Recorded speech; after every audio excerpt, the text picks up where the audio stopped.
Nesse momento, a mulher misteriosa apareceu e declarou que não tinha interesse nos outros, apenas em Coco. De repente, um dragão surgiu e se preparou para atacá-los. Começamos com uma garota chamada Coco fazendo algo tão comum quanto lavar roupas em uma fonte mágica. A água se limpa sozinha no segundo em que ela se afasta, como se o mundo simplesmente respirasse magia sem pensar nisso. Para todo mundo, a magia é só parte do ambiente. Para Coco, é tudo. E isso fica claro logo de cara. Nesse mundo, bruxas nascem com magia, não se tornam. Ou você tem magia, ou não tem. E Coco não tem. Então o dia fica interessante. Uma carruagem puxada por um Pégaso pousa perto da casa dela, e Coco corre para avisar a mãe. Quando chega à loja de costura, 3 mulheres da carruagem já estão lá como clientes. Mas também há uma quarta pessoa, um homem misterioso de cabelo branco, que não parece se encaixar na cena. O nome dele é Kifrey, e ele precisa de um pedaço de tecido. Coco vê uma oportunidade imediatamente. Ela se oferece para cortar o tecido se a mãe deixar que ela veja a carruagem de perto. A mãe concorda, mas com uma condição: Coco precisa prometer que vai parar de dizer que quer se tornar uma bruxa. Esse é o acordo.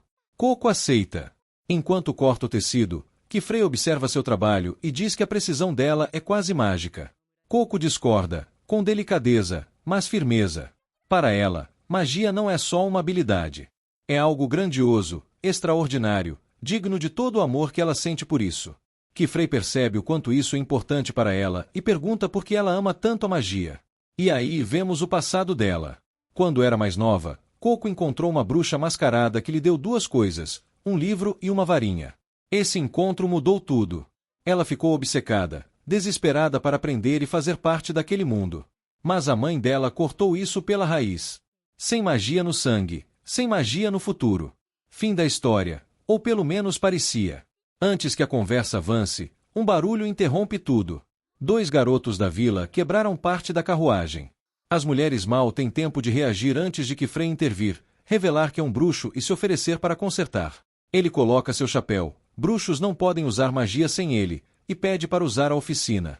A mãe de Coco permite. Kifrey pede para Coco guardar a porta para que ninguém o veja trabalhando. Ela aguenta uns 30 segundos. A curiosidade é forte demais. Ela desce as escadas e espia. E o que ela vê a deixa paralisada. Kifrey não está usando uma varinha. Ele está desenhando na superfície da carruagem, escrevendo símbolos. Aquilo é a magia. Não são varinhas, são canetas com tinta. Esse momento muda tudo o que Coco acreditava saber. Naquela noite, sozinha no quarto, ela abre a varinha que recebeu anos atrás. Não é uma varinha, é uma caneta. Com tinta dentro. E o livro que ela tem todo esse tempo está cheio de diagramas mágicos que ela nunca entendeu, até agora. Ela começa a desenhar um feitiço, depois outro, e outro. Página após página se enche de tinta e pequenos brilhos de luz. Faíscas surgem como fogos de artifício. Ela está completamente imersa. Esse é o momento pelo qual esperou a vida inteira. Então ela termina um diagrama complexo, claramente além do que deveria tentar, e tudo dá errado. Kifrey invade o quarto e a arrasta para fora. Atrás deles, gelo começa a se espalhar pelas paredes e pelo chão, como se estivesse vivo. A mãe dela sai procurando por ela, e antes que qualquer coisa possa ser feita, o gelo a atinge, congelando-a completamente, como uma estátua. Kifrey fica sério. Ele diz que isso é magia proibida e que não tem escolha a não ser apagar as memórias de Coco. O segredo de que bruxos usam canetas e tinta, e não varinhas, é a verdade mais protegida desse mundo. Porque, se todos soubessem que qualquer um pode se tornar um bruxo, todo o sistema entraria em colapso. Coco não implora por si mesma. Ela implora pela mãe. Ela diz que memorizou o livro inteiro, cada diagrama, cada feitiço. Ela pode ajudar. Então menciona algo crucial, a bruxa mascarada que lhe deu o livro. Kifrey fica em silêncio. Essa é exatamente a pessoa que ele está tentando encontrar. Coco é a única pista. Ele pensa por um momento, e toma sua decisão. Vai manter as memórias dela. Vai aceitá-la como aprendiz e ensiná-la a se tornar uma bruxa. O episódio 2 começa com Coco chegando à casa de Kifrey, sua escola, seu campo de treinamento e sua nova vida, tudo ao mesmo tempo. É muita coisa para absorver, e dá para ver ela tentando se manter firme ao entrar. Kifrey entrega a ela um recipiente mágico cheio de água e simplesmente vai embora. Clássico. Coco fica ali, sem ideia de como usar aquilo, com medo até de tocar nas coisas agora que entende o que está em jogo. Então aparece Tete, cabelo rosa, simpática, acolhedora. Ela mostra como o recipiente funciona sem fazer disso um grande evento. E quando Coco agradece, Tete se ilumina como se fosse a coisa mais gentil que alguém disse a ela na semana. Há algo doce e um pouco triste nisso, embora ainda não dê para entender bem. Outra aluna chega, Riti, mais quieta, carregando canetas e tinta. Coco percebe então que não é a única aprendiz de Kifrey. Tete e Riti já estavam ali antes dela, já em treinamento, e não sabem muito sobre essa novata que apareceu do nada. Quando Coco menciona que fez seu primeiro feitiço no dia anterior, o clima pesa. Não é raiva, é tensão. As duas sabem quem ela é. A notícia já se espalhou pela comunidade das bruxas. A garota de fora que usou magia proibida sem querer. Kifrey volta, percebe o clima imediatamente e manda as outras subirem. Então se senta com Coco e começa a explicar, do começo, como o mundo chegou a esse ponto. Antigamente, magia não era segredo. Todos tinham acesso. Como era de se esperar, as pessoas começaram a usá-la como arma. Feitiços perigosos e incontroláveis espalharam o caos, até que um grupo de bruxas tomou uma decisão drástica: apagar a memória do mundo. Eles removeram o conhecimento da magia de todos, exceto deles mesmos e de seus aprendizes escolhidos. A partir daí, a magia se tornou um círculo fechado, passado apenas para quem fosse considerado digno. Os feitiços proibidos são aqueles que violam diretamente essa ordem. Qualquer magia usada em pessoas é totalmente proibida. Bruxas só podem encantar objetos e ferramentas. Essa é a linha. Coco a cruzou sem saber que ela existia, o que é ao mesmo tempo sua defesa e seu fardo daqui para frente. Kifrey explica o que ela pode acessar como estudante, incluindo uma janela em sua casa que funciona como portal para vários lugares. Um deles é a Torre dos Tomos, onde todos os textos mágicos são preservados.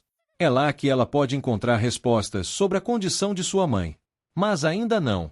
Primeiro, ela precisa passar por um teste. Depois do tour, ele mostra a ela um quarto que será compartilhado com Agathe, a quarta aluna. Ele a deixa lá, e no momento em que sai, vemos que ele fala em voz baixa com alguém através de um relógio mágico sobre como Coco está se saindo. Ele observa mais do que deixa transparecer. Agathe chega, e não é nada receptiva. Ela diz diretamente para Coco: ela e as outras vêm trabalhando nisso a vida inteira. Cada teste, cada lição, cada progresso foi conquistado com anos de esforço. Uma pessoa de fora não pode simplesmente aparecer e ganhar um lugar à mesa. Não é justo. E Agathe não finge que é. É duro, mas também não está errado. E, sinceramente, dá para entender os dois lados. Tete chama todos para o jantar. Agathe não vai. Ela é a única que pula a refeição de boas-vindas, e esse detalhe carrega mais peso do que qualquer discussão. Na manhã seguinte, o treinamento começa. Kifrey ensina Coco sobre sigilos, os blocos básicos de qualquer feitiço. Símbolos diferentes, elementos diferentes, e a forma como o desenho é feito afetam diretamente como a magia funciona. O equilíbrio é tudo. Se uma linha for maior que a outra, o resultado se inclina naquela direção. Coco tenta fazer seu primeiro sigilo, e comete exatamente esse erro. Um símbolo fica levemente fora. Mesmo assim, ela ativa, e o feitiço dispara um jato de água diretamente para o lado, acertando Agathe. E aqui está o momento importante. Agathe não explode, não perde a paciência. Ela explica calmamente para Coco o que deu errado e como corrigir. É um detalhe pequeno, mas revela muito sobre quem Agathe realmente é por trás da barreira que construiu. Kifrey percebe isso e relaxa visivelmente. Talvez essas duas consigam se dar bem. Ele então diz que tem uma reunião e ficará fora por 2 ou 3 dias. Enquanto isso, Agathe ficará responsável pelos estudos de Coco. Ele vai embora, e no segundo em que sai, Agathe olha para Coco com algo diferente no olhar. Não é crueldade, é desafio. Se Coco quer ficar ali e se chamar de aluna, precisa provar isso. E Agathe será quem vai testá-la. O verdadeiro treinamento, ao que tudo indica, começa agora. Vemos uma cena com Kifrey em um lugar bem estranho, nas profundezas. De repente, alguém o ataca por trás e diz que não o via há muito tempo, lembrando que ele costumava ser uma criança problemática, mas que agora se tornou um bruxo incrível. Então descobrimos que o nome dessa pessoa é Alaira, que agora ocupa um cargo importante. Ela comenta que é impossível Kifrey não ter viajado até ali e sugere que isso pode ter relação com aquele chapéu, já que há 4 anos ninguém usa aquela magia proibida. Kifrey responde que ainda não pode dizer se a garota é realmente sua aluna, pois ela ainda não provou nada. Eles continuam conversando, mas não fica claro sobre quem exatamente falam, provavelmente Coco. Depois, vemos Coco, que está insegura e pergunta se realmente deve fazer aquilo, já que o mestre não está presente. Agatha responde que ela também fez o exame aos 10 anos, então Coco precisa fazer o teste agora. Ele explica que são 3 desafios, começando por atravessar uma floresta perigosa e chegar até uma espécie de floresta flutuante para coletar uma erva especial. Para ajudá-la, ele entrega uma bússola mágica e comida. Em seguida, abre o caminho e diz que ela deve ir. Coco então pergunta sobre os sapatos mágicos que o mestre usava para voar e, timidamente, pede se pode usar um par. Mesmo relutante, Agatha entrega seus sapatos e a empurra direto para dentro da floresta, dizendo que ela não pode falhar, ou não será aceita como aprendiz. No começo, Coco sente muito medo, mas decide não desistir. Usando a esfera de orientação, ela começa sua jornada. Apesar de animada, acaba tropeçando e caindo várias vezes, mas continua avançando até conseguir sair da floresta. Ao sair, fica impressionada com a paisagem, uma espécie de floresta flutuante nas montanhas. A esfera indica que ela precisa subir. Sem saber o que fazer, ela observa um pássaro voando e se lembra dos sapatos. Tenta voar, mas o vento forte a derruba. Depois de refletir, ela ajusta sua postura e consegue finalmente voar, ficando extremamente feliz. Porém, logo perde o controle e cai novamente. Mesmo assim, ganha confiança ao ver o pássaro e decide continuar tentando. Enquanto isso, vemos uma cidade submersa onde Kifrey está resolvendo assuntos e conversando sobre Coco, destacando que uma boa orientação pode fazer uma grande diferença no crescimento de uma criança. Voltando para Coco, ela já consegue manter um pouco de equilíbrio. Consegue subir em uma plataforma flutuante, mas perde o controle e cai. Por sorte, se agarra e se salva. De repente, uma criatura estranha aparece e a assusta, fazendo-a cair na água. Ela tenta usar os sapatos para se salvar, mas acaba caindo mesmo assim. Depois consegue sair da água, mas percebe que os sapatos estão sujos. Ao limpá-los, percebe que apagou o selo mágico. Desesperada, tenta redesenhar, mas sua tinta estragou porque entrou água na bolsa. Sem saber o que fazer, Coco fica triste e acha que tudo acabou. Enquanto isso, Tete percebe que Coco desapareceu e pergunta onde ela está. Ao descobrir que ela foi para a floresta flutuante, entra em pânico, dizendo que foi uma loucura mandá-la para lá tão cedo. Agatha responde que é um teste necessário e que, se ela não passar, não merece ficar. Ele demonstra não gostar de forasteiros como Coco. Tete fica muito preocupada e triste, sem vontade nem de comer. Vemos então Coco tentando subir em uma árvore enquanto tenta usar o barco, mas ela ainda não consegue voar direito. Sem sucesso, acaba ficando exausta, senta e começa a pensar no que deve fazer, já que não consegue voar ali. De repente, surge uma ideia, e se ela desenhasse o feitiço diretamente no próprio corpo? Mas ela fica assustada, lembrando que o mestre Kifrey disse que não se deve lançar magia no corpo. Isso a deixa ainda mais desanimada, pensando que Agatha estava certo, que ela não pertence àquele lugar. Ela começa a se comparar com os outros alunos, achando que todos conseguem usar magia muito bem, menos ela. Acredita que não é especial e que não sabe usar magia. Mas então se lembra de algo. Desde pequena, ela sempre desenhou. Aparece um flashback de sua infância, onde sua mãe desenhava moldes para cortar roupas e ensinava Coco. No começo era difícil e exigia muito esforço, mas com o tempo ela aprendeu a desenhar bem. Até o mestre Kifrey já havia elogiado suas linhas, dizendo que aquilo também era uma forma de magia real. Essa lembrança faz Coco ter uma ideia. Ela também tem sua própria magia. Então ela começa a agir. Pega algumas pedras, amarra um pano nelas e molha para conseguir desenhar.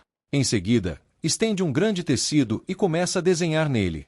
Parece como se sua mãe estivesse guiando seus movimentos. Kifrey já havia dito que esse era o talento natural dela, uma espécie de magia própria. Seus dedos se movem livremente enquanto desenha. O mais impressionante é que ela cria algo como um barco mágico e tenta fazê-lo voar. Empolgada, ela ativa o feitiço, e até uma pequena criatura decide acompanhá-la. No início parece dar certo, mas ela comete um erro, desenha a direção errada. Em vez de voar, o barco dispara em alta velocidade pela água. Isso a assusta, e o barco começa a se desfazer. O tecido se solta e acaba voando, enquanto Coco segura um bastão preso a ele e consegue se equilibrar. Assim, finalmente, ela consegue voar usando sua própria magia.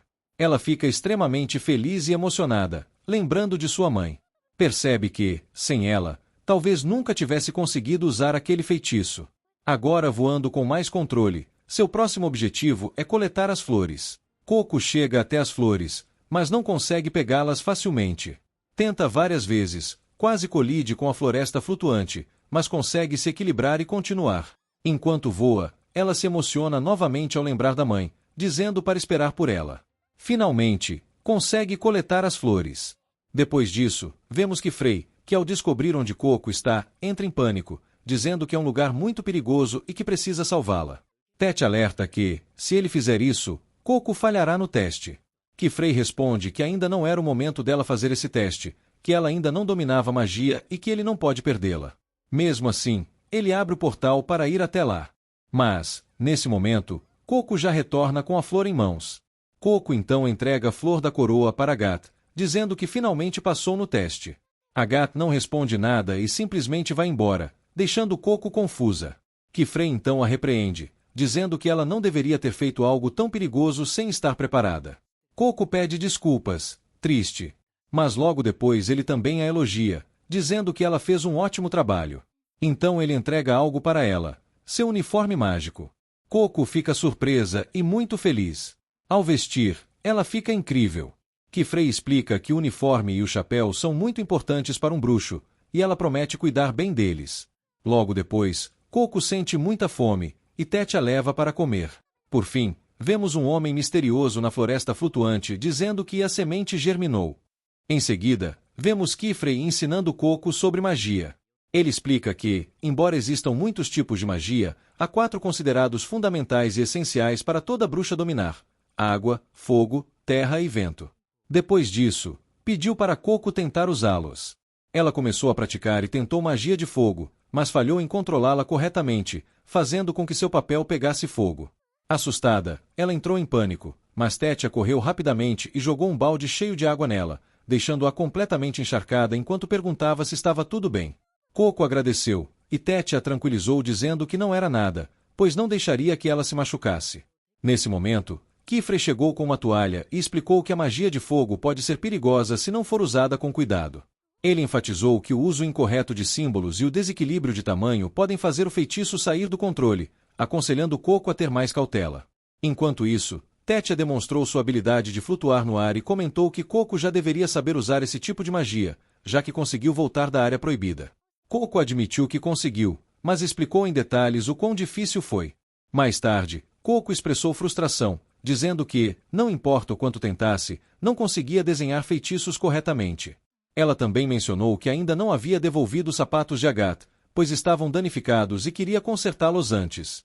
Kifrey então pediu para ver a caneta dela e concluiu que não era adequada. Explicou que toda bruxa deve escolher sua própria varinha e, como Coco estava usando a antiga dele, era hora de conseguir uma nova.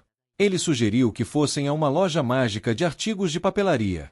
Animada, Coco perguntou onde ficava esse lugar, e Kifrey explicou que era um local especial onde se podia encontrar todos os tipos de ferramentas mágicas. Feliz com a chance de sair, Coco foi com ele. Logo chegaram a uma cidade chamada Kalyan, construída ao redor de uma grande torre. Kifrey explicou que a cidade foi criada para proteger essa torre, garantindo que as bruxas pudessem defendê-la se necessário. Dentro da cidade, Coco ficou impressionada ao ver tantas bruxas reunidas em um só lugar. Nesse momento, Agathe disse que tinha algo para fazer e foi embora, enquanto Kifrey comentou casualmente sobre o comportamento dela. Ele então perguntou a Coco se as coisas entre ela e Agathe haviam melhorado. Coco admitiu que não, mas disse que gostaria de se aproximar dela. O grupo entrou na loja mágica, que se mostrou extraordinária. Lá dentro havia uma árvore enorme, surpreendendo Coco. Um senhor idoso apareceu e, inicialmente, questionou a presença deles, mas Kifrey explicou que Coco era sua aprendiz. Ao perceber quem ela era, o velho a reconheceu como a garota envolvida no incidente de magia proibida e pediu desculpas por não tê-la reconhecido antes. Ele os recebeu calorosamente e explicou que a loja oferecia desde canetas até uma tinta especial usada para conjurar feitiços. Ele então demonstrou como a tinta era feita. Pegou um galho de uma pequena árvore e o colocou em água fervente, explicando que a água ficaria preta enquanto o galho perderia sua cor. O líquido resultante se tornaria tinta após a remoção do excesso de água. Ele revelou ainda que essa tinta só pode ser feita de uma árvore especial chamada Silverwood. Também contou uma lenda de que a árvore já se apaixonou por uma bruxa, e sua essência permaneceu nela, formando a tinta usada hoje. Embora a veracidade da história fosse incerta, Coco achou fascinante. O velho então deu a Coco um pouco de tinta recém-feita e disse para ela escolher sua própria varinha. Ao descer as escadas, Coco sentiu algo estranho e avistou uma mulher misteriosa, a mesma que havia lhe mostrado a magia proibida antes. Sem hesitar, começou a segui-la. Preocupados, Tétia e os outros foram atrás dela. No caminho, encontraram Agatha e explicaram a situação. E os três correram atrás de Coco. Enquanto isso, Coco continuava perseguindo a mulher misteriosa.